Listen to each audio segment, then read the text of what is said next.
I'm replacing my 2015 Jeep Grand Cherokee front wiper blades. I'm doing the rear as well. I'll do a separate video for that.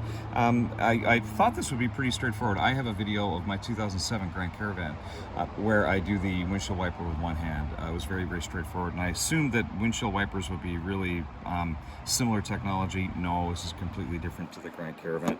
This is the new one.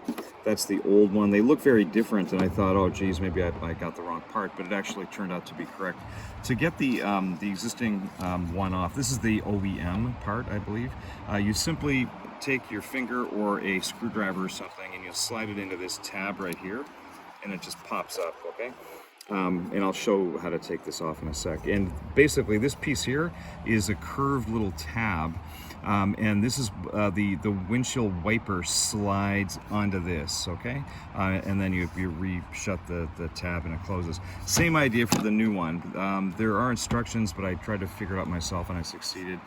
This one, basically you just grab this side of the top and compress, pull that over, and this bit here is comparable to this part here. So the windshield wiper will fit in here, and then you slide this bit over. Okay, so I'll just go do that now. All right, and then here's the wiper itself on the wiper refill cartridge on the wiper arm. So the arm is attached to the car, obviously, and I just want to point that out because this is the tip of the wiper arm. As I mentioned just now, just take a screwdriver, this is a pair of scissors, pop that tab open, just pops right open, no problem.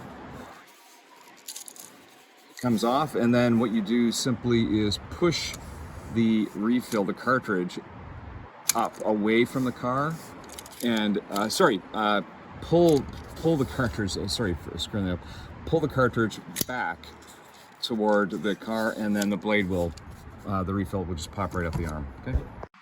And this new one is easy to put back on. So this, just to show you here, this is like a shepherd's hook right here. It fits into this fitting right here, and it's very, very straightforward. So I'll just, sorry, get it focused here. Slide the little hook in, pull it, push the blade away from the car. It's in place now, and then just shut the tab and you're done. All right, there it is installed. So the tab is shut, and we're ready to go. So I've just done both of those. It took me probably a minute after I learned how to do this. So good luck.